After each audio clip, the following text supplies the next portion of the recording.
जय श्री राम। प्रयागराज महाकुंभ 2025 से शुरू हुई एक कहानी जो अब खत्म हो रही है या अब खत्म होने को है।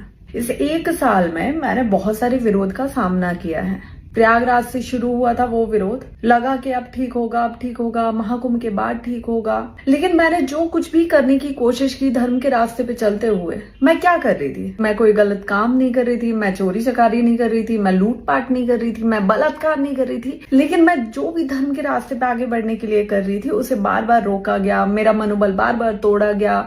जिनको लगता है कि महाकुंभ से अभी तक मैंने धर्म को धंधा बना के करोड़ों रुपए छाप लिए, मैं आज बहुत उधारी में हूँ। और धर्म में आने से पहले जब मैं एंकरिंग कर रही थी, मैं एक प्राउडी एंकर थी। मैं अपने प्रोफेशन को बहुत गर्व से बोलती हूँ कि मैं जो कर रही थी बहुत अच्छा कर रही थी और मैं उसमें रह के बहुत खुश भी थी। देश से ज्यादा विदेशों में काम करके अच्छा खासा पैसा कमा रही थी। लेकिन यहाँ आने के बाद सिर्फ उधारी के अलावा कुछ नहीं बचा मेरे साथ। और सबसे बड़ी बात कि किसी का साथ भी नहीं है। आज मैं ये सब आपको क्यों बोल रही हूँ? क्योंकि मैंने लगातार इस एक साल में जो कुछ भी करने का प्रयास किया है उसे रोका गया है, उसे तोड़ा गया है, उसमें विरोध उत्पन्न किए गए। और यही सेम चीज इस बार माघ मेला में भी मेरे साथ हुई है, जिसकी वजह से मैं बहुत ज्यादा हताश हुई हूँ।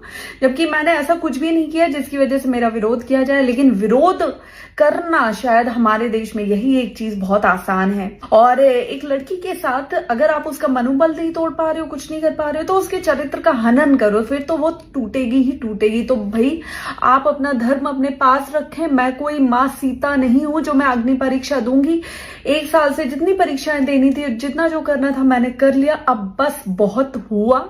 अब इस मौनी अमावस्या पे माघ मेले में मैं अपना स्नान करूंगी और उस स्नान के साथ जो धर्म पे चलने का संकल्प मैंने लिया था, उस संकल्प को मैं पूर्णतः विराम दूंगी और वापस अपना पुराना काम करूंगी, जिसमें ना ही कोई विरोध था, ना ही कोई चरित्र हनन जैसा काम था और ना ही उधारी थी। मुझसे अब कोई भी युवा, कोई भी भाई बहन ये बोलेंगे ना कि हमें धर्म से जुड़ना है, हमें धर्म के रास्ते पे चलना है, तो मैं यही बोलूंगी कि सबसे बड़ा धर्म है अपनी फैमिली से जुड़ के रहो, अपने परिवार में रहो, अपने घर के मंदिर में पूजा करो। इसके अलावा किसी को मत मानो।